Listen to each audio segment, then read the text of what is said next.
Speaking of Courage podcast, back in our new digs, new studio. It's about done. What's up, man? Not too much, man. How you doing? Pretty good. Happy to be back. Yeah. Got her ready for our next episode. Yeah. Recovering from the McKinney episode. Yeah, that was a good one. We're Yes. still working on. It'll be up before this one. All right, cool. Let's hope. Yeah. Man, editing is crazy. But where are we headed today? All right, so we're in Europe again. We're sticking with World War II. Like I said, we're doing a lot of my favorites. Yeah. This one, I'm purposely kind of going a little bit different, just kind of because we're somewhat early in the show. I want to make sure that we're not Saving some? Well, no, I want to make sure that as we glamorize and glorify these heroes, we don't lose sight of humanity, I guess, in a sense. It's a disservice to people to try to make everybody look like they were these perfect gods or they were these amazing, triumphant warriors that did no wrong and had no wrong. So I kind of dialed it back. Yeah, so we have a hero today that has a bit more of a human side, I guess you could say. Yeah, so... Is that what makes him one of your favorites? His story makes me laugh every time I hear it. There's certain things about him I can just picture him, like guys like him, and I've never read his citation without laughing to myself, which is pretty odd for a Medal of Honor citation, because like we talked about, this is the most horrifying day that most people have gone through in their life. Yeah. To get a Medal of Honor, almost everything had to be going wrong for you to be able to rise to that occasion, for that occasion to be there.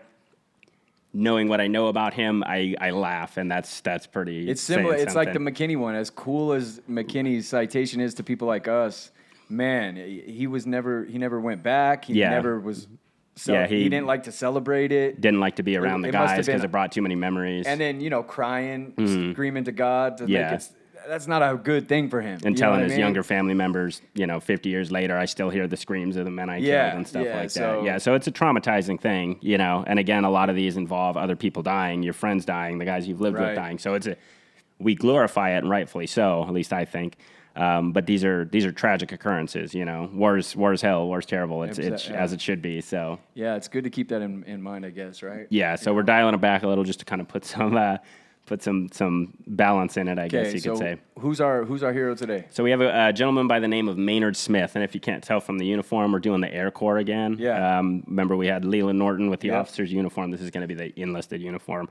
So Leland Norton was a very different kind of. I'm sorry, Maynard Smith is who we're doing today. Maynard Smith was a very different kind of hero. He's known in Air Force circles. This story's been told before, but a lot of people aren't familiar with it. So this is like a legend that is in the Air Force? Somewhat. If you're in the Air Force, you've heard it? If you're in the Air Force and you're a shitbag, you might have been called Maynard Smith. Oh, it's one of these. Or a Snuffy Smith. Yeah. So we'll just get started with it. Again, so we're in World War II again. We're dealing with the air war in Europe. If you guys caught the Leland Norton episode, we talked extensively about how horrendous the war in the skies was. The Air Force has kind of an image today of, it's more of a technical side and it's this and that. Not as many guys are flying. But in World War II, like I mentioned last time, the 8th Air Force, which is just one group in the Army Air Corps, just the 8th Air Force lost more people than the whole United States Marine Corps did. And the Marine Corps had more people. So we think of Marine Corps as these badass fighters, and they are. But they lost less people in combat than the 8th Air Force did. Wow. And if you strictly go off aircrew numbers, the fatality rates are through the roofs. It was god-awful what they went through in the skies over Europe to liberate Europe and to get ground forces to be able to do their job, what they were able to do. Man. Yeah, it's crazy. I was listening again to Jocko, and he had a Vietnam vet on, and somehow the Air Corps got brought up, and Jocko referenced that thing that you told me about 15 missions and you go home. Yeah, it's 25 initially, and then later it was 35, and most people didn't make it. Right. It was something like I think it was 1942 to 1943 time period, or maybe 43 to 44, it was less than 40% of the crews made their 25 missions. And then as we started to gain air superiority, it got a little bit better, and we got a little bit more survival rates, but it was still... So in that time frame, chances are you're going to die. Yeah, you're going to die, you're going to get shot down, you're going to be a POW, or you're going to get rotated out for wounds or... How do they keep the motivation high to get into these kind of spots? See, that's the ongoing problem. It's very difficult. To keep up that esprit de corps, and they get to wear the cool fancy uniforms and the bomber jackets and the hats, and there's that glory of it, but that's the kind of the eternal mystery is you still have all these guys volunteering for it, right? So they knowing the odds, there's no glory without danger, so knowing the odds, they're still going forward. So it's almost kind of made it the danger almost made it kind of cool. It definitely glamorizes it getting into it. If you had that jacket on, that meant something. Absolutely. Or wearing the CIB on the ground. But that glamour goes away after 2, 3, 4 missions when no one gives a shit. You're kind of thinking, man, I wish I was, this jacket's not helping me when I'm falling out of the plane at how many thousands of feet. And man, if you're scared of flying, like you said, with these... And this citation's a good one, in my opinion, of exemplifying all that can go wrong in a flight and all those things that are terrifying in the air. So that's, just flying like commercial, man. Just hearing like the squeaks and the... I get scared. Just feeling this little bit of turbulence, feeling the ground go out from beneath your feet, and knowing you can't do anything to control it. Yeah. And now knowing, when you're looking over the wing at the engine, and you think, oh, what if that engine went down? I do this. A lot of these guys in World War II came in on a wing and a prayer, as they call it. Only one wing's functional, or the engines are out, or they're shot up, or whatever that may be. And they're still landing, right? Like a commercial flight. No, so they're wearing oxygen masks, and they're wearing these big, heavy wool alpaca line jackets and things like that, because it's so freezing cold up there, and you have to have that on. If you haven't seen the Leland Norton episode, there's a photo that we posted in the video, and it's a guy was he on a machine gun? And he had goggles I'm not and sure. a thick Probably jacket and gloves, and it looked like he's in Antarctica. But those are the exactly. conditions That's that they're a good way on. to put it. They look like they're in Antarctica, and if you get shot or you get hit by shrapnel or flak or anything like that, it's hard to get to and treat the wound and things like that. So it's a little bit. So when they were getting shot at from other aircraft, I mean, those bullets are going straight through. Oh, yeah. So it's like 50 cal size they're shooting through. The flak's going through. Yeah, these guys aren't just getting burns and stuff. They're getting shot. They're getting hit by pieces of metal. They're getting hit by all this stuff. So they're shooting 50 caliber rounds? Yeah. So you get hit with one of those, you're done, right? Pretty much, yeah. And depending on which type of enemy they're fighting and what type of crafts they have and things like that and the guns. But, yeah, there's all kinds of stuff. And then that's not to mention just your regular mechanical failures due to the fact that these planes are putting through mission after mission after mission after mission. Well, that's what I was They land ask. and they patch them back together and they send them back up. Because they don't have, like, a bunch of people on the ground that are fixing these up correctly, right? Aren't they they have a bunch of hard-working ass dudes on the ground that are fixing them up the best they can, but they don't have everything they have to fix them up with. It's not like Boeing standards. Right, exactly. You know what I mean? No. They're like welding pieces of metal over the holes and stuff like that and patching them up. Or your plane lands and it freaking, half of it blows up. They'll take the wheels off and put them on the next one and stuff. It was even worse in the Pacific in a lot of ways. And So was there a lot of people that died because of like mechanical malfunctions? Oh yeah, absolutely. Yeah, and a lot of people died just like when they would. All the planes would get together to fly over for the mission. Planes would hit each other and things like that. All these technical problems and stuff. God, that's just the scariest thing. I'm so scared of flying that just going up in one of those. And again, a lot of these guys that are piloting these missions are 22, 23, 24-year-old guys in charge of all this and dealing with all this. How do they get to schooling in that short of time to be able to pilot something like this? Well, it's about 2 years of training or less, and they just pounding it straight into your head, and then you get and you go. Some of the pilots and stuff would have previous flying experience, but they go to flight school, they go to everything else. A lot of the guys they don't have like simulators and stuff. No, nothing like There's guys dying. I have several uniforms. I have 2 uniforms that I know of that are guys that died in training accidents, in aviation training accidents. Never left the States. They were pilots. Man. Ugh. So just that alone. Just that alone, without the Germans or the Japanese shooting at you, and all those other things. Just getting in one of these airplanes is pretty badass for me, man. Yeah, That's so you crazy. can imagine the tight-knit units that form around these guys too, right? So a lot of story like tradition and stuff. Yeah, absolutely. A lot of traditions, a lot of history, a lot of pride in the unit, and those wearing those patches on the bomber jackets and things like that. And on this one, you got the bullion thread, which is that metal and the 8th Air Force patch. Guys would be real proud to wear that kind of stuff. Right. Yeah, so we got Maynard Smith, who again is somewhat the exception to a lot of this glory esprit de corps that we have. Why is that? Okay, so Maynard's born in Cairo, Michigan in 1911, so he's a little bit older than a lot of these guys are, right? He actually went to basic training. He was 31. Most of these guys are 18, 19, and he's kind of a prick. So if you read anything about Maynard Smith, all they talk about was that he was a spoiled little rich kid and everybody hated him. No way. So we've talked about the Depression, soup lines, guys losing work, guys killing themselves, caravans of people going from the Midwest to California looking for jobs, people starving, things like that. Worst conditions. Worst conditions you could have. Well, Maynard, his dad's a judge. He starts out an attorney for the Ford company, and then he's a judge. So he's very rich man. His mom's a school teacher, I believe, but they have money. So Maynard grows up getting away with murder, basically, because his dad's a judge. So he rode his horse into an ice cream shop one time. Maynard did? Yeah, Maynard, when he was younger, he crashed his car into a horse and buggy and didn't get in trouble for anything like that. Just a constant pain in the ass around town. Little guy, rich kid. He ends up working for the Treasury Department, and in 1934, his dad died. So he's in his early 20s. So he decides he's going to retire off the inheritance. So at 23 years old, he's semi-retired because he's just rich. So he's got money. All around the country, people are literally starving. People are, men are going without food so their daughters can eat and their children can eat. They're going to bed hungry and trying to work jobs.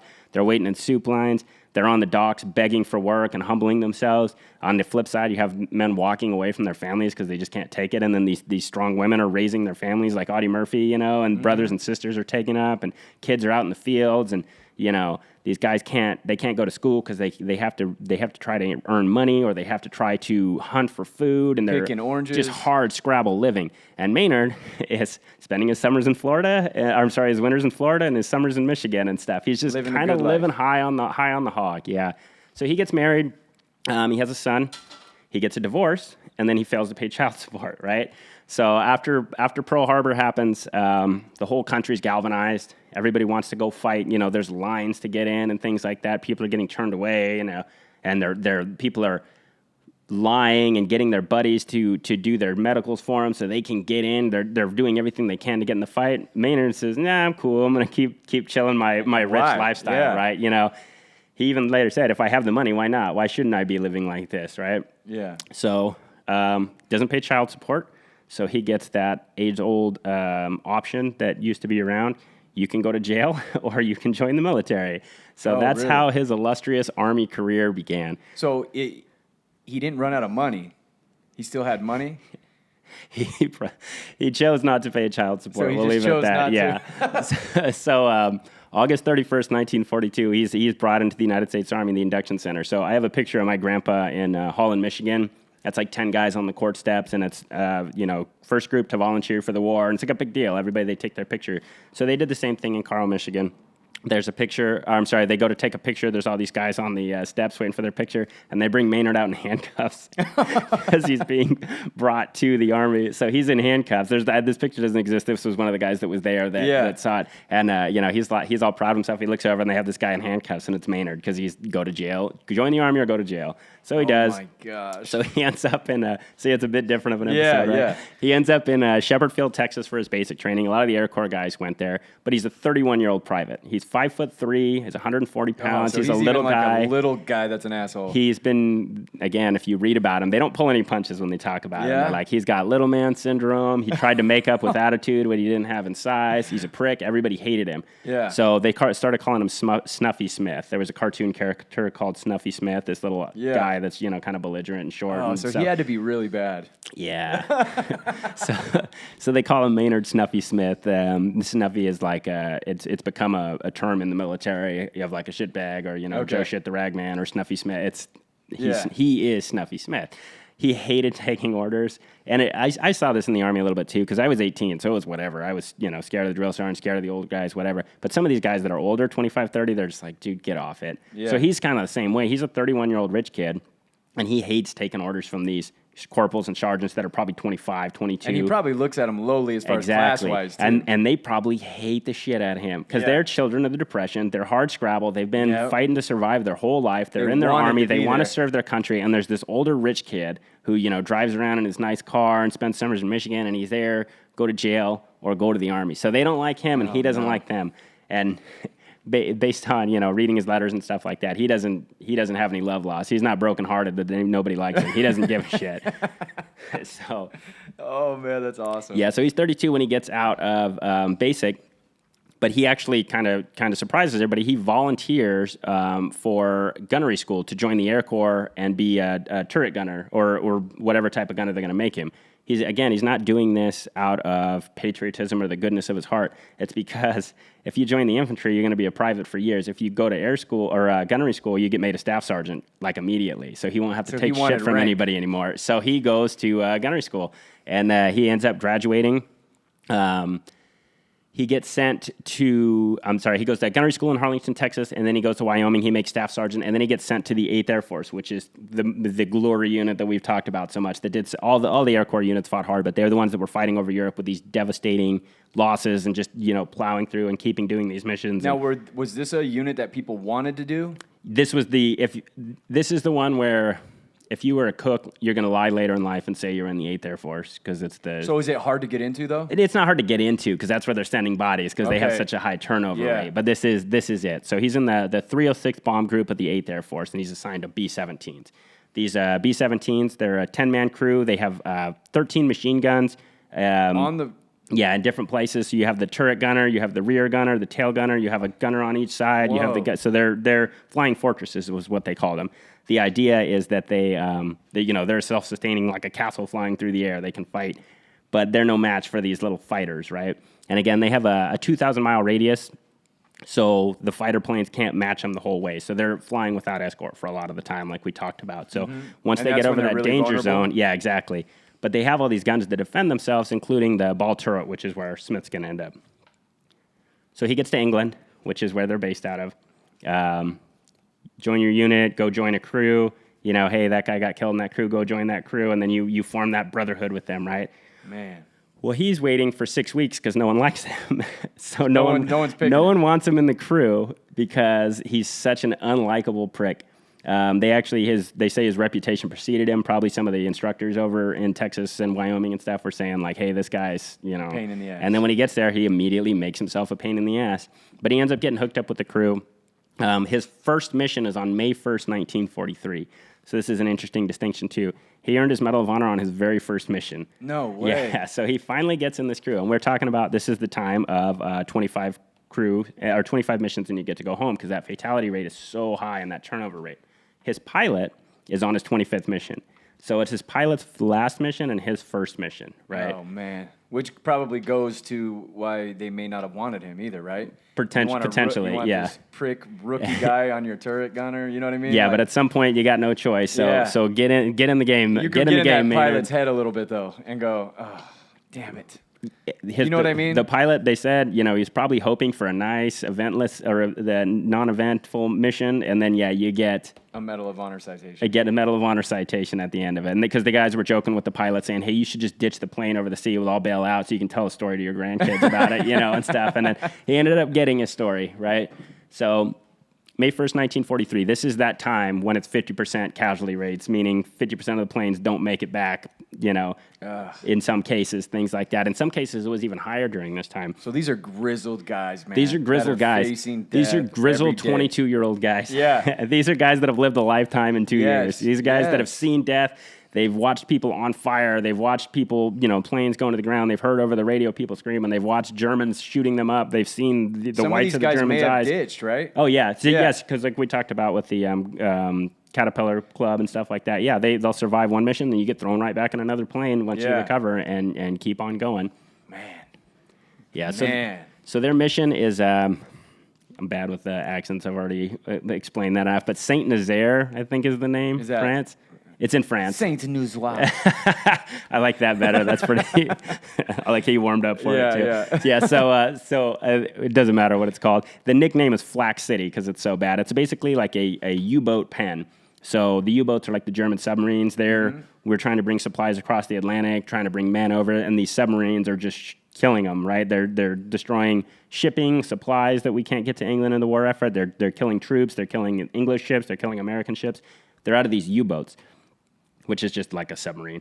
So they have the yards for those. They're like these big concrete, like almost like an airline hangar, but for subs. They park them in there and stuff, so we can't get them. So we want to knock those out. We want to destroy them, obviously, but they're going to do everything they can to protect those. That's their lifeline, really. Oh yeah, they're super super important on this case. So Saint Nazaire, France, again called Flak City. So they go out on their mission. It's going to be, I guess, typical mission. You don't want to see anything's a typical mission, but the weather's bad. I think it was something like 36 planes fly up in the formation. Some of them drop out immediately just because, again, they start flying and they're like, shit, our engines aren't working. We got to go back and land safely. So you're already seeing this stuff. So imagine yourself on your first mission. And Imagine when no one likes you too. You know what I mean? Like I've been flipping at the other side, but think about that too. You don't have anyone to tell like I'm scared or to talk to, because if they're going to tell you, it's probably the opposite. He's probably completely unaware and just, you know what I mean? In his head though, you got to have reality. But yeah, they say if someone's it sounds like he's if someone's unaware. Fearless in the face of certain death, they're either not informed enough or they're crazy. So he's got a little bit of crazy to him. I think he's just too stubborn and ornery to be scared.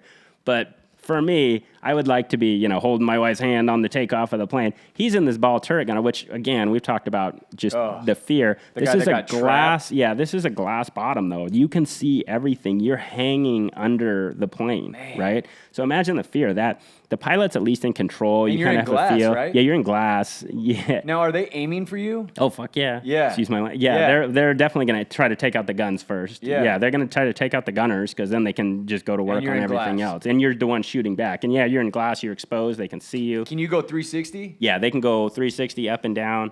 Oh, okay. So they're an important part of this. They're very mobile. They're a very important part of it. Yeah, if you watch like the Star Wars movies and stuff, George Lucas based a lot of the films on the old Air Corps films and stuff like that. Some of the little gunnery things they have on there are like the ball turret gunners and stuff like that. So again, you're going to this area. The Germans know you're coming because they can see you. So they're going to send up their flak and then they're going to send up their fighters. So they actually made it to their mission. They dropped all their bombs. Fairly uneventful. The pilot's probably thinking, holy shit, I made it. 25 missions. I get to tell my family about this. Yeah. They start heading back. The navigator made a navigational error. So like we talked about, there's no GPS, there's no computers, there's no anything like that. So they go up in the clouds, possibly to escape some Germans, possibly just a navigational error, and they chalked it up later. But when they start descending from the clouds, they see the coastline, and they think it's England. But it's not. It's Brest, France, which is another heavily, heavily fortified German-controlled area. And they're not prepared for it. They're not prepared because they think it's time to descend. We made it. You're high-fiving. Snuffy's probably thinking, Maynard Smith's probably thinking, I made my first mission. What are these guys complaining about? This is nothing or whatever, based on his attitude. The pilot's probably, breathing a sigh of relief, and then they see the Germans, right? They start seeing these German planes, these veterans that have shot down God knows how many planes already, these war machines coming up at them. So their position is on the very edge of the formation, which is very vulnerable. So it's the whole formation that they're still with? Correct. They're still flying in this big formation. So they end up flying into a cloud trying to get low. Trying to get out of the German sight, and they do. And then they fly real low to try to get away from the flak because the flak blows up at a certain point, right? So Maynard's in his ball turret, and then he sees the Germans coming. He starts seeing the tracers whip by him. You know what a tracer is? Yeah. Yeah, so the tracers start whipping by the turret. So now it's on, right? Now you're in this fucking combat zone. The planes are zooming by. The Germans are going, so he gets into it. It's time to fight, so he fights. He starts manning the guns on his ball turret, and as they're going, you're hearing screaming. He's looking out from his ball turret. You're seeing enemy German planes, and you're seeing American planes go down. He can see from his view these big bombers just starting to descend in balls of flame, right? So I don't care who you are, but you got to put yourself in that. Exactly. Shit's real. Those guys are going down. They may or may not be bailing out. This isn't something that happened and it's over. You're in this now, right? You're facing the Germans. Here they are. So he's firing with everything he's got. And again, this is like a school bus and a motorcycle as they're zipping around it, right? This lumbering, slow B-17 bomber, and these Germans are flying by, zoom, zoom, just shooting. So he's trying to fight, and then he hears a huge explosion. Their plane gets a direct hit from flak, and it just blows up the fuselage, above him. So he starts to try to work his hydraulics, and they're broken, right? He's hearing screaming, he's hearing everything like that. He has to hand crank himself up, and when he climbs up, he sees the worst thing you can possibly think. See, their fuel tank was ripped open by enemy fire, so there's a huge wall of fire to the front of him and a huge wall of fire to the rear of him. So picture, again, you're on what kind of planes do you fly civilian? I don't know. 747. 747. You're on a 747. You're sitting by the wing, and you can't see the pilot because all it is a wall of flame, and you can't see the rear bathrooms because all there is a wall of flame. You're in this little area, right? Immediately, your first thought would be to bail. You got a parachute on, you should probably get the hell out of there. They all have parachutes? They should have parachutes. Yeah. So he's seeing this wall of flame. And then the next thing he sees is a crewman from the back just sprint out. He's partially on fire, and he just jumps out and bails out to freedom to the relative safely. Smith's able to look and see that he doesn't have a life vest on because it burned off already, because they have life vests too in case they ditch in the water. So the guy that ditched had over 20 missions too. So if you imagine, this guy's that terrified. I'm on my first mission. He knows it's time to go. It's probably time to go, so right? So that guy bailed? The guy runs, and he just bails out. He's on fire, or he was partially on fire. He was in the rear of the gun. He's seeing this. He knows this plane's crippled, and he's going. So he jumps out, and according to one of the sources I read, Maynard said he didn't clear the horizontal wing stabilizer, which is on the wings, that back. Yeah. So he jumped out, and it crushed every bone in his body, he said it looked like, and then he went down. Smith said his parachute opened, but they never found his body, so he probably either died on impact to the horizontal stabilizer, or he drowned in the water. He was probably unconscious when he hit. Yeah. Or his parachute might have burned up. Who knows? So Germans are still attacking. Your experienced crewman just jumped out. There's fire everywhere. Planes can't fly on fire. The oxygen systems were out, so they're shooting oxygen out, which is fueling this fire. The second experienced crewman does the same thing. He runs and tries to jump out, and his parachute gets trapped. So Smith grabs him, and he pulls him back in. And then he actually had the gall to make a stupid comment to him. He said, "Is it hot? Is it hot enough in here for you?" And the guy said, "Get off me! I'm getting out." So he helped him out, and he threw him out of the plane as well. Wow. And he was never heard from again either. So 3 crewmen ended up bailing, and their bodies were never recovered. So more than likely, they drowned or they died in the they either didn't make it or their bodies were lost, probably drowned, or probably, like I said, he died even before they get there, right? So just as likely that his parachute didn't even deploy, right? It's possible. Smith said that he saw the parachute deploy, but I mean, we don't know what kind of shape it was in, if it was hit, if it had holes or anything like that. Smith doesn't even know if the pilot's alive at this point, though, because he can't see the front of the plane. The only reason he believes the pilot and the co-pilot are alive is because the plane's still going fairly stable, right? So the pilot was alive. He's on his 25th mission. He's a badass, too. You got to imagine him. He's a young guy. This plane's on fire behind him. Crewmen are bailing out, and he's keeping this stabilized. He's wounded. He's trying to keep it going, and he did a good job on that. But Smith knows, okay, I got to do something to put this fire out, right? So he starts grabbing sweatshirts. He wraps them around his face. He wraps them around his hands, and he charges forward with the fire extinguisher, and he starts putting that fire out in the engine room. The flame is so bad that it's melting the metal in the plane, and the ammo starts exploding, right? It's cooking off rounds.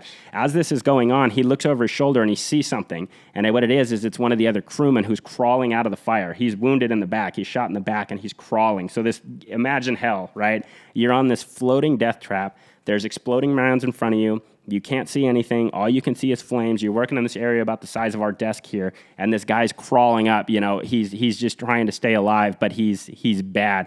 So Smith drops the fire extinguisher, and he grabs him. And I don't know, maybe because he's older or whatever, but he's intelligent, or maybe he just paid attention. So he assesses him. He pats him down. He realizes he's bleeding. He's shot in the back. He's bleeding from the lung. He's got a real bad lung bleed.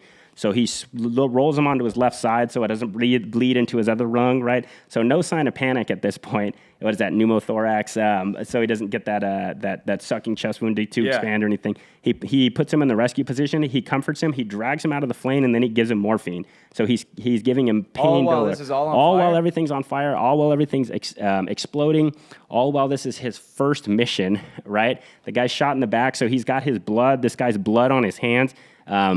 Is he doing an injection? Yeah, they have little pins. It's not like a syringe. It's like a little prick. Yeah, so he's giving him the morphine. And again, he knows what to do, and he knows how to do it. He's not panicking. He's not freaking out. He would have been well within his rights just to jump out of that plane and take his chances. It's his first mission. You just saw the other guys do it. You probably should do it. The other 2 guys jumped out. But he's choosing to stay, right? He knows they need him now, and he knows... Maybe it's just that stubborn orneriness that he has, but he's calm in the face of this danger. Everybody else is either wounded or bailed, and he's the one that's going to stay there and fight this fire. So he goes, after he treats this guy, the Germans aren't done, right? So he sees the German planes coming at him, so he runs back and he mans the gun on the left side, and he starts firing away at the German. And he said, you got to show those babies what's up, or they'll keep coming or whatever. So he's on the left side of the plane. The German passes under. He runs to the right side of the plane, grabs the gun over there, and keeps giving it to the Germans. So every time the Germans come, he grabs the guns and he fires at them. Because the Germans see this plane, and it's got a hole in it. It's on fire. There's people bailing out. They want their kill. They're going to go knock this out, right? It's an easy target. It's a sitting duck. That pilot would be dead in the water if Smith wasn't there. But Smith refuses to abandon his plane, so he stays on these guns. And every time the Germans comes, he starts firing those guns at those planes. Imagine what that sounds like to the pilot. Oh, yeah. You're exactly. like hobbling and you hear a machine gun from behind. You're like, hell yeah, somebody's still back there. Exactly. So every time the Germans go away, he runs back to fight the fire, right? So he fights the fire in the rear, he fights the fire in the engine room. He pushes it back enough to notice there's a large enough hole in this plane. The whole plane has a giant hole in it that you could fall out of, right? So think about the integrity of that plane now. So he knows these ammo's popping off, pop, pop, pop. If those can cause more damage, right? And he also knows for this thing to land, it's going to have to be very light. So he starts shoving everything he can out of these holes in the plane. Think how scary that would be. He weighs 140 pounds, and these ammo cans weigh 90 pounds. And he's dragging them and pushing them and doing everything he can and launching them out of the plane, right? That means you have to get close enough to push these things for them to be able to fall out. And it's probably loud and windy. The radio equipment is melted. There's pieces of steel melting from the plane, right? Everything is this is just chaos and hell. He's blackness from smoke. The guy's wounded on the ground that he just helped. He doesn't know if he's dead or if he's anything else like that. He has his parachute on, and it's kind of cumbersome. So he takes it off and he throws it to the side, and then he sees it's been shot. There's a 50 cal hole in the parachute, so it might not have even gone anyways. So for 90 minutes, Smith goes from fighting the fire in the front, fighting fire in the rear, checking on his wounded partner, and driving off these Germans. The Germans keep coming, and he keeps manning those guns. Finally, he's able to drive them off for the last time. He says he put good enough accurate fire that they knew what was up. So they finally got out of basically the danger zone. And again, they wear their pilot scarves. He had holes in his scarves from bullets and stuff and shrapnel and things like that. They finally make it over to the English Channel. We talked about this before. You'll have ambulances and stuff waiting on the tarmac and just expecting these planes. How many planes went out and how many are going to come back? Their plane lumbers into England. He was able to put the flames out. The way he fought the flames, he fought them with his fire extinguisher. When the fire extinguishers went out, he started patting them down with his body. When he stopped doing that, what do you do if you want to put a fire out and you run out of water and fire extinguisher? I don't know. Jump on it? I don't know. So Smith removed his pants and urinated on the fire. And he said he did it partially out of spite. So when he got into the engine room, like I said, he used his fire extinguisher. He batted down that's the part I always laugh at that they don't mention. He found the water. He poured the water on it, and then he peed on the fire. He urinated on the fire to finally put the remains of the fire out there. Oh, and part of it was him, like he said, just being pissed at the fire. I was so damn mad, I started peeing on it. Like, he's mad at the world. He's mad at he's mad at everybody. So he's mad at the fire. So he actually peed on the fire and was not just the pee, but the pee, the water, the fire extinguishers, and him batting down the flames. He was able to save this plane and the 6 remaining guys that were on board. The pilot was able to bring it into a landing. They hit hard on the English tarmac, and the plane broke in half after they landed. That's how bad the plane was. It literally, but that pilot not got it hyperbole, back. yeah. The plane physically broke in half. They ended up counting 3,500 bullet holes in the plane. 3,500 holes were in this plane from enemy craft and from our own ammunition that was exploding inside. So Smith was able to... How did anybody make it back? Because of people like Snuffy Smith, man. So I'm going to go ahead and read his citation here. And again, this is one, we talked about the pilot. The pilot... He's the one that immediately put Smith in for a Medal of Honor. Like this guy, he did, and he said... And that says something. Yeah, he said... He was a disliked guy. Exactly, but he knew that it saved his life, and he's the reason that they were alive. So this is Smith's citation. They don't mention the urine in here, but I think that's the funniest part of the story that makes me laugh. All right.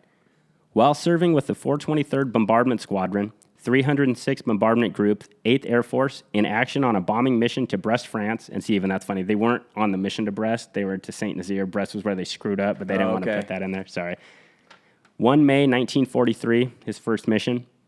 The aircraft which Sergeant Smith was gunner was subject to intense enemy aircraft fire and determined fighter airplane attacks while returning from a mission over enemy-occupied continental Europe on 1 May 1943. The airplane was hit several times by anti-aircraft fire and cannon shells of the fighter airplanes. 2 of the crew were seriously wounded. The aircraft's oxygen system shot out and several vital controls and cables severed, with intense fires were ignited. Intense fires were ignited simultaneously in the radio compartment and waist sections. The situation became so acute that 3 of the crew bailed out into the comparative safety of the sea, and again, they were never heard from again. Sergeant Smith, then on his first combat mission, elected to fight the fire by himself, administered first aid to the wounded tail gunner, manned the waist guns, and fought the intense enemy flames alternately. The escaping oxygen fanned the fire to such intense heat that the ammunition in the radio room began to explode. The radio, gun mount, and camera were melted, and the compartment completely gutted. Sergeant Smith threw the exploding ammunition overboard, fought the fire until all firefighting aids were exhausted, manned the workable guns until the enemy fighters were driven away, further administered first aid to his wounded comrade, and then by wrapping himself in protective cloth, completely extinguished the fire by hand. This soldier's gallantry in action, undaunted bravery, and loyalty to his aircraft and fellow crew members without regard for his own personal safety is an inspiration to the U.S. Armed Forces. Man. So at the time, we talked about some, taking years and taking months and taking decades. One was immediate? This one, they fast-tracked it, right? So 6 weeks after the after this mission, he ended up getting the Medal of Honor. And on that mission, just to touch off, there was 93 airmen were killed or wounded, and 7 planes didn't return from that mission, just to show you how intense that was. And that's his first mission. 93 airmen were lost. Whoa. In one mission. So again, not to minimize, but guys go to Iraq and Afghanistan, and you'll lose a friend, or your unit will lose a couple guys. They lost 93 guys on one mission. That's 93 insane. Guys from this small little, the Quinson huts and things they're sleeping in. You go pack up the guy's gear and send it home and stuff like that, and then someone else takes his bunk, and you move along. Wow. So 6 weeks later, they give him the mission.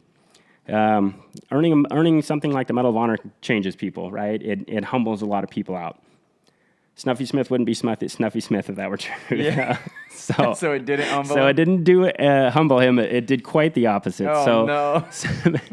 So Smith, he started. Snuffy. They would get passes to go in the English countryside. Smith hated everybody, so he would spend all his time at the pubs in England and just drinking with people. Did he wear his Medal of Honor? Well, not yet. He doesn't have it yet. I'm sure he did later. But he came back from pass late twice. The one time he came back from pass late, he was supposed to be pass? Like you get to go 24 hours out. He was supposed to be in briefing for a mission. He didn't show up, so they had to grab some other poor kid who was, supposed to be resting. Hey, you're on the mission now. Smith didn't show up.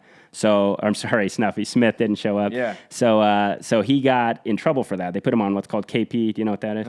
It's a kitchen police or kitchen patrol. Okay. Like in the old movies where they peel potatoes. So 6 weeks after his action, Secretary of War Stimson flies to England to deliver the Medal of Honor. They have this big ceremony. This is going to be the first living airman, I think, the first enlisted airman to get the Medal of Honor. Stimson's personally got the medal in his pocket. They have a big brass band. There's dozens of generals there. They have a big flyover. They have everything set up, and they can't find Smith. Oh, no. So they come to find out, no one bothered to tell him about the ceremony. So he was literally on KP, scraping, dumping, washing dishes and dumping the food into the trays. They had to come grab him and go, Smith, get your uniform on. So they had to clean him up, dust him off, and take him to the ceremony that was outside. And he had no idea it was coming? He had an idea that they might be getting a medal, but he didn't. No one told him that day there was going to be this big ceremony, right? So everybody's waiting around. So everybody's waiting around for old Snuffy.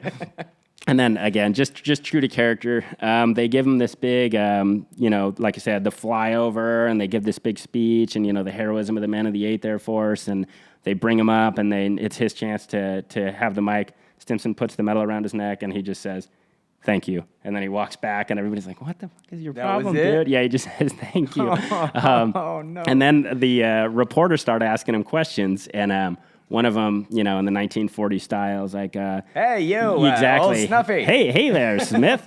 He says something to the effect of, like, "Isn't it scarier being here with all these generals and top brass than it was when you were up there fighting the fires?" And they said Smith gave him the dirtiest look he could and went, "No," and then that was it. So just like his total character he's an asshole. He's hilarious. Yeah. So he ends up, Medal of Honor went to his head. He started using MPs as chauffeurs. Making him drive around. How bad do you think they regretted putting that on him? You got to give him his due, but they still didn't like him. People hated him even more. They regretted it. They would all wake up at 5 a.m, do their missions, do their whatever. He'd sleep until 10. They had lights out at certain times, you know. He wore that thing around like I'm Tito sure. Ortiz I'm wears sure his belt. There's a story of someone was up in the middle of the barracks in the middle of the night cooking spam, which they weren't supposed to be doing, obviously. The sergeant walks in, starts screaming, "Who the hell?" And then he goes, "Oh, it's you." And he just turns out and walks out because that's just the kind of shit that Smith would do. Yeah. So they ended up, he got demoted to private as a Medal of Honor recipient. Yeah, as a Medal of Honor recipient. He was taken off the air. He flew 5 more missions, and he killed at least one German plane that he got a confirmed kill on. He did fight. They called it mission fatigue, which is he probably had some PTSD, but again, that's not an excuse for his behavior because he'd been acting like that since he was a child. Right. But they took him off missions, and they made him a clerk. So he got desk duty. The commander said he had no responsibility to his duties or to his officers and fellow NCOs, and having an insufferable attitude. Major Thomas Witt of the 306 operation said Smith showed no responsibility to his duties or to his officers and fellow NCOs. He often wasn't available when needed, and repeated warnings and reprimands have been a necessity to get any work out of him. So he hated the Army, man. Yeah. He just hated the Army. To his credit, when they would ask him about like what you did and how'd you do it and stuff, he just said, "Hey, I just was doing my job." That's, he said it was like a dream to me, but that's how I was trained and that's what I was supposed to be doing. So to his credit, he did do that. He ended up marrying an English woman that he met on one of his pub crawls over there. She came home. As soon as he got home, he tried to get out of the Army because he was a Medal of Honor. So they let him out of the Army, and then he lived. He continued being Snuffy Smith for the rest of his life. Yeah. He wrote a letter to his friend and said, "To be honest, I can't say I care to be reminded of the experience." He was very bitter about the whole thing. He was pissed off that they demoted him. He said, "It was just so much of wasted time in my life. His long-awaited pleasure was encountering his former officers and letting them have the work." So he wanted to just find these guys and chew them out after the war and stuff like that. He just kind of stayed bitter. Yeah. So he ended up moving to Washington, D.C., working for the IRS. What a great job for him. Yeah. His ex-wife sued him again for child support, and he kind of got out of it on being a Medal of Honor recipient. The judge wouldn't extradite him. He got in trouble again. He was running a scam with this thing called Firmo, which is like Viagra. It was just bullshit. He had like they raided his apartment and had 500 jars of this stuff, and he was scamming old man. And what do you think? Sociopath? Yeah, he just doesn't. Yeah, it kind of seems like it, huh? Possibly. It's not. You shouldn't diagnose people with that, you know. But he doesn't seem to have a lot of care for other human beings. Not a lot of empathy. So then he decides to run for office. Oh no! Perfect job. So to get his name back in the papers, him and some other guys gave this woman $500 and convinced her to fake a suicide. So she had just lost her son. So she climbed up on a building, and Smith walked out and talked her down. No, and it was all fake? And it was all fake. Oh, no. So he got... Snuffy! Snuffy, what are you doing? So he got 10 days in jail for that one. And then he ended up, his mom passed away, and he got another inheritance. So he ended up good to go. Moving to Florida and kind of living back in the sun? Living that life that he had as a young man, kind of no responsibilities. He lightened up over the years, I guess. He put out an ad in the paper, or he asked the news reporter to put out an ad that said, trying to reach out to his old friends. And this was his quote: "Tell those lucky bastards, tell those lucky bastards who knew me in World War II to write old Snuffy." Because he wanted to talk to people. But he also started exaggerating. He started, as if his story wasn't enough, he started claiming that he took over and flew the plane back, that the 90-pound ammo crates turned into 200-pound ammo crates. And his actual obituary mentioned that he flew the plane, which is obviously nonsense. Really? Right? But he ended up having several other children. He died when he was 72 years old. But again, heroes aren't always what we want them to be. Like they say, heroes don't come in perfect packages, right? Even an imperfect person can rise to the occasion. There's 6 men who lived on that plane because of his heroic actions. And I might have glossed over it kind of fast, honestly. The terror of what it would have been like to be in that plane. And if you were that wounded guy who'd been shot in the back and you were crawling through a fire and everybody's jumping out, death is certain, but a tiny little ornery man, possible sociopath, was able to grab him, pull him out of the fire, dress his wounds, give him morphine, and keep him alive, and he didn't have to do that. And then he fought that fire. If you're that pilot or you're that co-pilot, you have, it's with all probability, you're not surviving this one, right? You made 24 missions, and on your 25th, Without that machine gun, your family's never going to see you again. Without that machine gun, without that fighting the fire, Smith could have jumped at any time.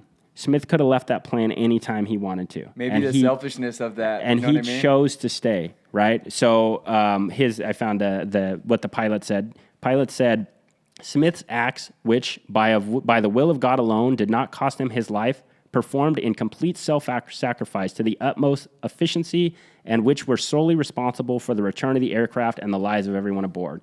A 25-mission guy knows that I would not be alive today. My crew would not be alive today. As much as we dislike them, this man did something noble, right? That makes the medal even more valid to me. Right. You know what I mean? Because they wouldn't want to give it to him. Right. They wouldn't want to give it to him on that one if they wouldn't have had to. But it just shows you, though, that anybody can. Courage is not a trait of the noble. Courage is a trait of anybody who rises to that occasion and who puts other people before themselves. And this is literally, freedom was out the hole or out the window in his parachute. Freedom was a tug of the parachute away, and he stayed fighting a fire. So what do you think in his, based on his upbringing, just guessing, was his reason for it? For the courage or for being the way he was? The courage. I don't know. I think everybody has something in them at some point that we don't always know what we have. Like we talked about with the Mitchell Red Cloud and the other Army soldier, I can't think of his name right now, which is embarrassing, in Korea, when everyone knew Mitchell was a hero, but not the other guy. The other guy, when Mitchell laid down machine gun fire so everybody could escape, and this guy threw his rifle and just sprinted away, and all he wanted to do was live another day, and he didn't even want to be in the Army, and then he looked over and he saw his friend being killed by the Koreans, so he jumped into action. He choked one to death, and he stabbed the other. That courage came from a place in him he didn't know he had. Yeah. It's the same thing. I don't know that Smith probably never would have acknowledged his heroism just out of honoriness too, right? Unless it was going to suit him to something. But it's just that nobility in a human that is there, whether we like it or not, and it's if you choose to act on it or not. So when he passed, did he get the same love? Yeah. But in the end of his life, he did. And like I said, there's people in the Air Force that'll know who he is and stuff like that. Yeah. And Andy Rooney, you ever heard of Andy Rooney? He was a war correspondent at the time. He actually wrote an article, so I'd like to kind of sum it up with this. Yeah. Andy Rooney wrote of Smith, "In the real military, such men are the misfits that cannot be changed, only tolerated, until they can be transferred elsewhere and become someone else's problem. They are certainly not the kind of soldier one expects to become a genuine hero, as Sergeant Maynard Smith. Perhaps no one in the 306 bombardment squadron was more surprised that Snuffy Smith had become a hero to the Air Force and a household name back in America than the disheveled little man himself." So, wow. Again, not disrespecting him, I just want to tell the plain truth of how it is. But on that day, in May 1st of 1943, Snuffy Smith, Maynard Smith, was a hero, and he deserves to be remembered for that. That's crazy. So. Great story. All right. That was a good one, man. Different. That was a good one. I like it. Yeah, all right, cool. It's cool when you get different breeds of these guys. Yeah, and that's what it is. All walks of life, all races, all nationalities, all economic groups, because this is a rich kid, right? Yeah. But he was the one that day. That's a good one. So. All right, man. Any questions, comments, or concerns, hit us in the comments. Don't be shy to ask any questions if you have anything that you want to ask Chase over here. And we'll be back next week. You got anything? Nope. All right. Thanks for listening. See you later.